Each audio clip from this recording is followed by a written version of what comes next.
要喺學校成功推行融合教育，家校合作相當之重要。當中有幾個原則我哋值得注意嘅，包括及早識別、及早支援、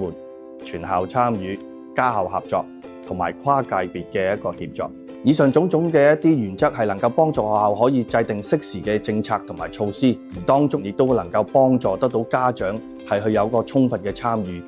學校係非常重視同家長嘅關係，無論學校對學生嘅支援係做得幾好，其實係好需要家長嘅認同。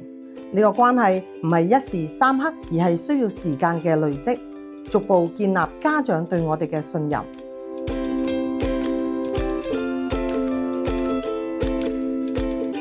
最重要嘅就係令到家長明白佢哋支持自己仔女嘅重要性，因為咁樣先至令到各項學校開展嘅支援計劃得以順利落實。當家長、仔女、教師都同樣地去見證得到學生嘅成長轉變嘅時候，學生自己就更加能夠充滿信心去繼續去踏前一步，去繼續去改變，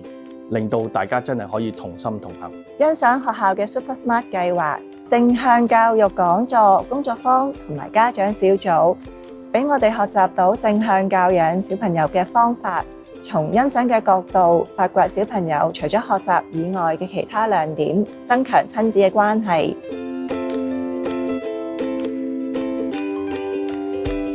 學校有恆常嘅機制同家長溝通，拉近學校同家長之間嘅距離，希望家長喺知識、態度同埋技巧層面都富起來，有效配合我哋嘅支援工作，亦俾佢哋親眼見證學生嘅成長，同埋顯示佢哋唔同嘅潛能，一齊陪伴學生成長。學校每年亦都會邀請 SEN 學生家長參與聖誕交接會議，我哋成個團隊會就 SEN 學生嘅需要同埋情況，先了解家長嘅諗法同埋期望，然後提供有效嘅意見同埋支援策略俾家長。曾經有一個 SEN 學生嘅家長，初時唔係好信任學校，我哋了解到其實家長都需要協助，逐步同家長梳理學生行為背後嘅原因，學校對學生嘅正向行為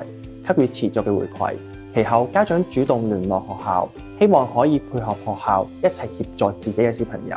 對學校嚟講係一個鼓舞。其實家校合作好重要，即係有咩事即時同學校講，學校有咩事又即時同我講，大家配合翻。見到阿仔個自信心大咗，改變得好快，突飛猛進，要大家有商有量先幫到個小朋友去成長同發展嘅。我哋經常鼓勵家長同我哋老師一樣，係去多欣賞同埋肯定學生，即係佢哋仔女嘅一啲正面嘅表現。我哋老師亦都會適時地將學生嘅表現同家長分享。當家長睇到仔女嘅變化嘅時候，佢哋就會更加相信，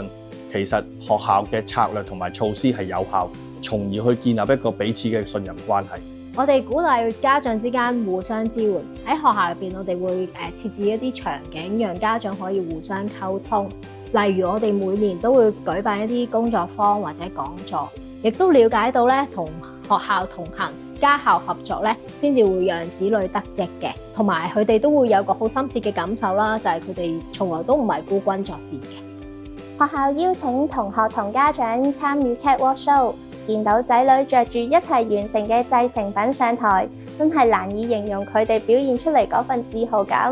學校亦推動家長互助，好似有靜觀之力嘅家長會幫助有需要嘅家長減壓，有時仲會分享點樣支援仔仔女女嘅心得，同埋配合學校嘅支援。